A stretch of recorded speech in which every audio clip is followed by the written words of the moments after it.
किसान साथियों, आज हम बात करने वाले हैं किसान की आय दोगुना करने के उपाय।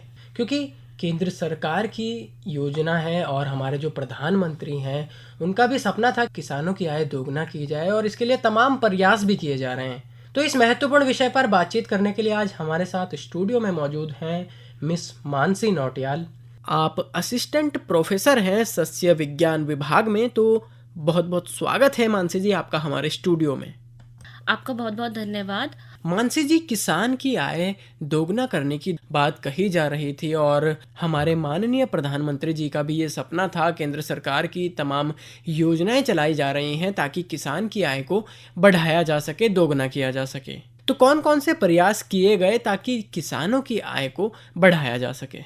देखिए, उपाय तो बहुत सारे किए जा रहे हैं, पर जो मुझे लगता है ये उपाय सारे किसान भाई बहनों तक नहीं पहुंच पा रहे हैं। जैसे कि हमारी प्रधानमंत्री सिंचाई योजना चल रही है, किसान सम्मान निधि चल रही है, किसान क्रेडिट कार्ड चल रहे हैं, ऐप चल रही है, ई नाम चल रहा है, एम किसान चल रहा है, इफ़को ऐप चल रही है।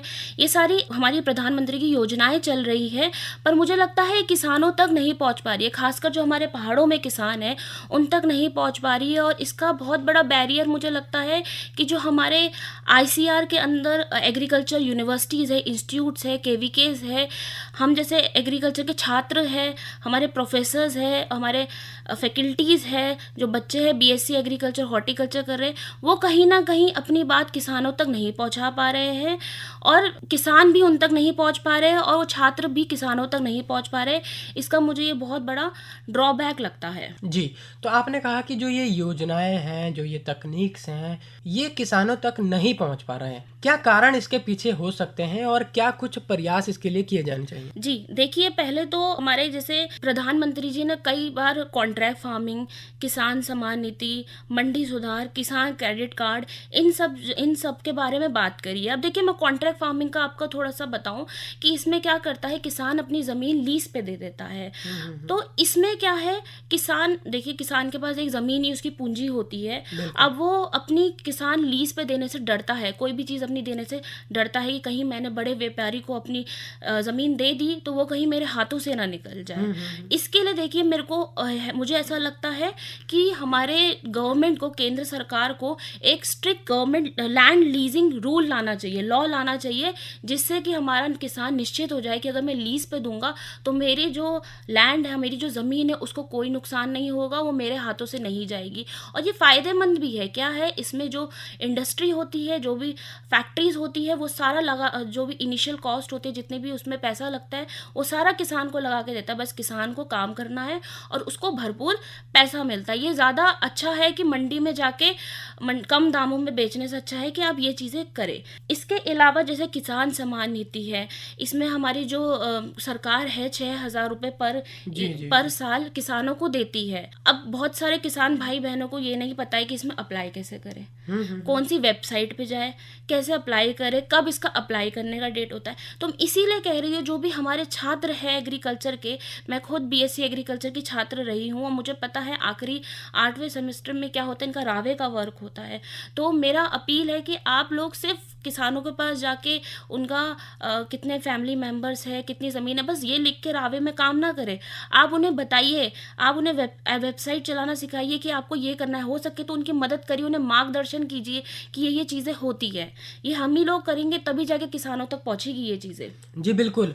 और अगर हम बात करें जैसे जैव उर्वरक और जैविक खेतों की बात की जाती है, अगर हम जैविक उत्पादों की खेती करें तो क्या इससे भी किसानों की आय बढ़ाई जा सकती है? बिल्कुल बिल्कुल, किसानों की आय इससे बढ़ाई जा सकती है कि हमारे यहाँ फर्टिलाइज़र की सब्सिडी बनती है, जो फर्टिलाइज़र सब्सिडी मिलती है हमें सरकार से। अब क्या होता है, किसान क्या करता है, वो सब्सिडी मिलती है, वो सोचता है फर्टिलाइज़र लगा दे, यूरिया लगा दे। देखिए, यूरिया लगा दिए, डैप लगा दीजिए, अब इतनी सारी चीज़ें लगा दीजिए, हमारी जो मिट्टी है उसकी गुणवत्ता उससे ख़त्म होती जा रही है। हमारे माइक्रो ऑर्गेनिज्म है, हमारे जो केचुए हैं उससे मरते जा रहे हैं, गुणवत्ता ख़राब होती जा रही है और तो और हमारे वातावरण को भी प्रदूषित कर रहा है। आप इसमें जैविक की तरफ जाइए, आप अपना जीवामृत, निमास्त्र, पंचगव्य, ये सारी चीज़ें, वर्मी कंपोस्ट आप खुद ही अपने फार्म में, अपने खेत में उगाइए। इसमें क्या होगा, आप अपने खेतों में भी लगाइए और आप इसे बाहर बेच भी सकते हैं। इससे आपकी आमदनी भी आएगी और आपके खेतों में, ये कोरोना काल में लोग ऑर्गेनिक, जैविक की तरफ बहुत ज़्यादा बढ़ रहे हैं। तो अब लोग क्या है, अब लोग ढूंढ रहे हैं कि हमें जैविक खाना कहाँ से मिले। तो ये अच्छा मौका है कि इस टाइम आप जैविक की तरफ जाइए, ये चीज़ों को आप इस्तेमाल कीजिए। बहुत आसान है जीवामृत और निमास्त्र बनाना। निमास्त्र का नाम है, नीम के पत्तों से आता है। आपको बस नीम के पत्ते, आपको गाय का गोबर और गौमूत्र की ज़रूरत होती है, पानी की ज़रूरत होती है। 1 हफ्ते या 10 दिन में बन जाता है। इससे आपका कोई भी कीट आपके खेतों में नहीं आएगा। आप इसका स्प्रे करिए पानी के साथ मिला के। वहीं जीवामृत है, जीवामृत पूरा फर्टिलाइज़र का काम करता है। जीवामृत भी आपका बेसन, गाय का गोबर और गौमूत्र से ही बना रहता है। आप इसको पानी के साथ डाल के छिड़क अपने खेतों में, और आपको कोई यूरिया, आपको कोई डैप, आपको कोई भी फर्टिलाइज़र डालने की ज़रूरत नहीं है। आपकी वहाँ पे कॉस्ट बचेगी, जो भी आपकी लागत है वो बचेगी। आप अपने खेतों में इस्तेमाल कीजिए, आपकी ज़मीन अच्छी रहेगी, आपका वातावरण शुद्ध रहेगा, आपकी फसल की आपको कीमत मिलेगी, क्योंकि वो जैविक, वो ऑर्गेनिक सर्टिफाइड रहते हैं, जैविक से बने रहते हैं। तो आजकल लोग उसकी डिमांड कर रहे हैं। दूसरा, आप इसको बाहर लोगों के पास बेच भी सकते हैं, आप इससे आपकी आमदनी आएगी। जी, क्योंकि अधिकतर किसान का खर्चा जो होता है बीज में या फिर जो खेत की जुताई है, खेत तैयार करने में, और इसके बाद अगर हमारी फसलों में कोई रोग या कीट लग जाए तो हमें उसका बहुत नुकसान उठाना पड़ता है। और बिल्कुल, बिल्कुल। आर्थिक अगर रूप से कोई किसान कमज़ोर है तो वहाँ पर थोड़ा-सा हमें दिक्कत का सामना करना पड़ता देखिए, है। यहाँ पे ना मुझे लगता है यहाँ पे हमारे जो कृषि विज्ञान केंद्र है, हर ज़िले में, हर सिटी में जो कृषि विज्ञान केंद्र है, इनको आगे आना चाहिए। इनको हमारे किसानों के साथ प्लानिंग करनी चाहिए। आप किस टाइम पे कौन-सी फसल लगाइए कि आप इस कीट से बचें। हर फसल के लिए कोई ना कोई कीट बना है, वो आएगा। इसलिए हमारे हाइब्रिड सीड्स बनाए गए हैं। इसमें हाइब्रिड सीड में आपकी अर्ली वैरायटी भी होती है और लेट वैरायटी भी होती है। ये अर्ली वैरायटी और लेट वैरायटी इसलिए होती है ताकि आप, एक कीट का आने का भी समय होता है। आप या तो उसे अपनी फसल को पहले उगा दीजिए अर्ली वैरायटी इस्तेमाल करके, या आप थोड़ा सा लेट कर दीजिए। इसीलिए ये हाइब्रिड वैरायटी बनाई गई है। आप हाइब्रिड वैरायटी भी यूज़ करेंगे तो आधी से ज़्यादा हाइब्रिड वैरायटी क्षेत्र वाइज बनी है, जिससे कि उस क्षेत्र का जो भी रोग या कोई भी कीट आ रहा है उससे उसका बचाव हो जाए। वो बीज ही इस तरह का प्रकार से बना होता है कि उससे बचाव हो जाए। और ये बीज आपको ऐसा नहीं है कि बहुत महंगे या कहीं पे मिलेंगे। आप सही तरीके से आप कृषि विज्ञान केंद्र से संपर्क कीजिए, वहाँ पे आप हायर अथॉरिटी के पास जाइए, वो आपको मुफ्त में ये बीज आपको देंगे। आप इसका इस्तेमाल कीजिए किसान भाई बहनों, और देखिए आपको बहुत से फ़ायदे होंगे इसको इस्तेमाल करके। जी, आधुनिक कृषि की बात की जाती है और बात करते हैं हम कि हम सिर्फ जैसे धान और गेहूं की हम फसलें लेते हैं, सिर्फ इन्हीं फसलों तक हम सीमित ना रहें, बिल्कुल, अन्य फसलों की भी खेती करें। इससे बिल्कुल। हमारी जो आर्थिक स्थिति है वो मजबूत होने में काफ़ी हमें बिल्कुल, लाभ मिल बिल्कुल। सकता है। बिल्कुल, आप देखिए, आप मक्का लगाइए, आप सोयाबीन लगाइए, आप दालें लगाइए। देखिए, एक ही जैविक खेती का प्रकार होता है इंटरक्रॉपिंग। इंटरक्रॉपिंग और क्रॉप रोटेशन होता है। इंटरक्रॉपिंग में क्या होता है, आप 2 से 3 प्रकार की क्रॉपें लगवाइए। आप किसी भी गेहूँ के साथ आप कोई भी दाल लगाइए। जी। इससे फ़ायदे क्या होते हैं, एक तो आपका जो कीट होता है वो कन्फ्यूज़ हो जाता है हम्म कि हम्म मैं हम्म, कहाँ जाऊँ? अब वो बिल्कुल। हमारे तरह इंसान तो है नहीं जो दिमाग यूज़ करे हमारे, वो एक तो वो हो जाए। दूसरा, जो आपका दाल होगी ना, वो दाल आपके जो गेहूँ होंगे उसको नाइट्रोजन प्रदान करेगा। जो हमारी दालें होती है और वो नाइट्रोजन फिक्सेशन करता है, तो उसे नाइट्रोजन प्रदान करेगा, तो हमारा जो गेहूँ का फसल होगा बहुत अच्छा होगा। दूसरा, आपका इंटरक्रॉपिंग करने का ये भी फ़ायदा होता है कि बाई चांस किसी भी कारणवश, क्या वर्षा चक्र के वजह से या मिट्टी के वजह से या सिंचाई के वजह से, किसी भी वजह से अगर आपकी एक जो क्रॉप है, आपकी जो फसल है खराब हो गई है, तो अगर आपने दूसरी लगा रखी है, इंटरक्रॉपिंग कर रखी है एक फसल, तो आपकी कम से कम दूसरी फसल से तो आपको आमदनी मिले।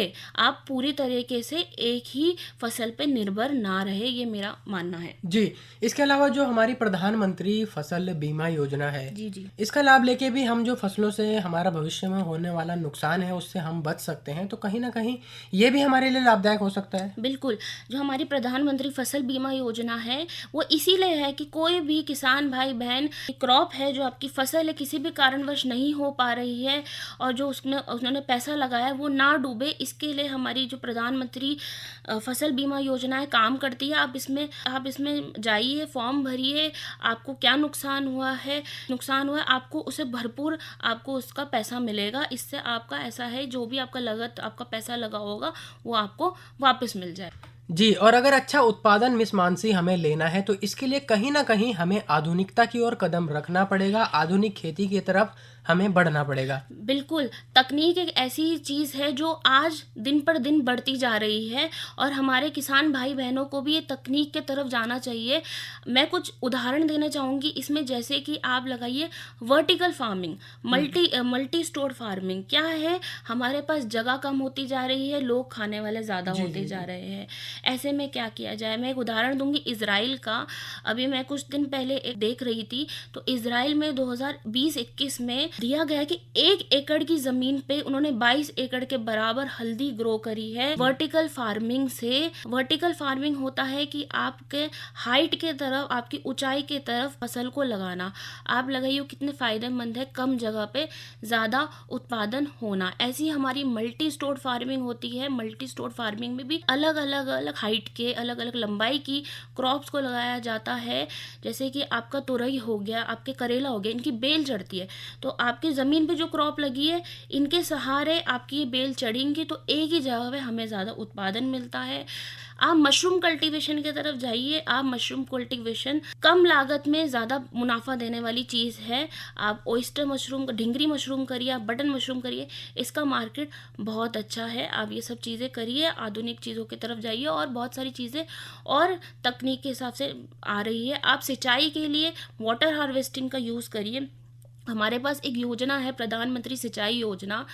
इसमें हमारी सिंचाई योजना में ड्रिप इरिगेशन को बढ़ावा दिया गया है। जिन भी इलाकों में सूखे की मार पड़ती है, प्रधानमंत्री सिंचाई योजना उस ड्रिप इरिगेशन लगाने के लिए पूरा सब्सिडी देती है, पैसा देती है। आप इन सब चीज़ों का फ़ायदा उठाइए, वाटर हार्वेस्टिंग करिए, जब भी वर्षा होती है वर्षा का जल कलेक्ट करिए और अपनी सिंचाई में यूज़ करिए। तो ये सब तकनीक को इस्तेमाल करनी चाहिए। जी, काफ़ी विस्तार से मिस मानसी आपने बताया। और इसके अलावा अगर हम बात करें खेती-बाड़ी के साथ-साथ अगर हम पशुपालन, बिल्कुल। मधुमक्खी पालन, मछली पालन, इन सभी व्यवसायों से हम जुड़ें तो काफ़ी हद तक ये हमारे लिए लाभदायक हो सकता है। बिल्कुल, इंटीग्रेटेड फार्मिंग इसका हम बोलते हैं अपने शब्दों में, इंटीग्रेटेड फार्मिंग सिस्टम बोलते हैं असल में।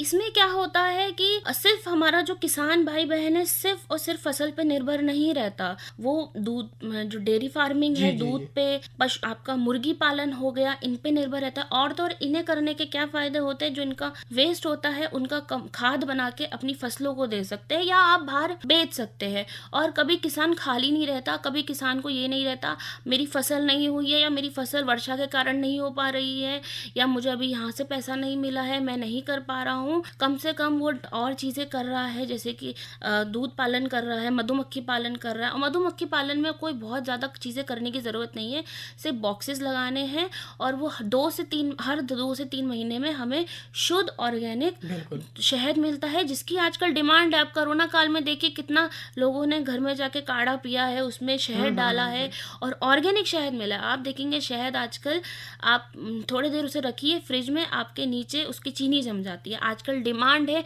कि हमें शुद्ध ऑर्गेनिक शहद कहाँ से मिले। तो उन सब चीज़ों के सिर्फ और सिर्फ हमारे किसान भाइयों को क्रॉप की तरफ ही निर्भर नहीं रहना चाहिए, इसके साथ इंटीग्रेटेड फार्मिंग भी करनी चाहिए ताकि वो अपनी आमदनी में सुधार ला सके। जी, और शुद्ध प्रोडक्ट हमारे पास होंगे, जैविक उत्पाद हमारे पास होंगे तो काफ़ी हद तक हमें अपनी आमदनी बढ़ाने में ये सहायक होंगे, क्योंकि उन उत्पादों का हमें अच्छा खासा दाम बाज़ार में मिल जाता है। बिल्कुल। एमएसपी की भी बात की जाती है, न्यूनतम जो समर्थन मूल्य है उस पर किसान अपने जो उत्पाद हैं उसको बेच सके। बिल्कुल, ई नाम जो हमारी ऐप है उसमें रोज़ ये बनी है ऐप इसके लिए कि किसान भाई बहन इसमें अपने उचित दाम में अपने जो उनके जो प्रोडक्ट है, जो भी उन्होंने प्रोडक्ट बनाए हैं, जो भी चीज़ें हैं उसमें बेच सके और उन्हें उसमें उचित मूल्य भी मिलता है। ये सब चीज़ें करनी भी चाहिए। कई बार क्या होता है, किसान भाई बहन बहुत मजबूर हो जाता है, उन्होंने कोई फसल तोड़ ली है, अब वो ख़राब हो रही है, उसको बिल्कुल। स्टोर करने का कहीं पे है नहीं, वो कम दाम में बेच देता है। ऐसा भी नहीं होना चाहिए आपको बिल्कुल भी ये सब चीज़ें नहीं करनी चाहिए, कम दाम में बेच दिए, आप उसे प्रोसेसिंग करिए, खुद प्रोसेसिंग करिए, आप खुद फूड प्रोसेसिंग यूनिट डालिए, आप उसकी प्रोसेसिंग करिए, आप उसको बेचिए, ई नाम की ऐप में बेचिए। और डायरेक्ट आप बीच में कोई मिडल मैन ना रहे, बीच में जो मिडल मैन होते हैं, बीच में लोग आ जाते हैं, उनसे ना बात करें, आप डायरेक्ट जो व्यापारी है उनसे बात करिए, आपको उसका उचित दाम बिल्कुल मिलेगा। जी, तो मिस मानसी नौटियाल, काफ़ी विस्तार से आज आपने बताया कि कैसे हम किसानों की आय दोगुना कर सकते हैं, कौन-कौन से उपाय हम अपना सकते हैं। आधुनिक तरफ हमें बढ़ना पड़ेगा, सिर्फ़ हमें एक खेती-बाड़ी पर निर्भर नहीं रहकर अन्य जितने भी कृषि कार्य हैं, अगर हम उनसे जुड़ें तो काफ़ी हद तक हम अपनी आय बढ़ा सकते हैं। बिल्कुल। मिस मानसी, आज आप स्टूडियो में आए, आपने हमारे किसान साथियों के साथ इतनी महत्वपूर्ण जानकारी साझा की। स्टूडियोज़ में आने के लिए आपका बहुत-बहुत धन्यवाद। धन्यवाद आपका।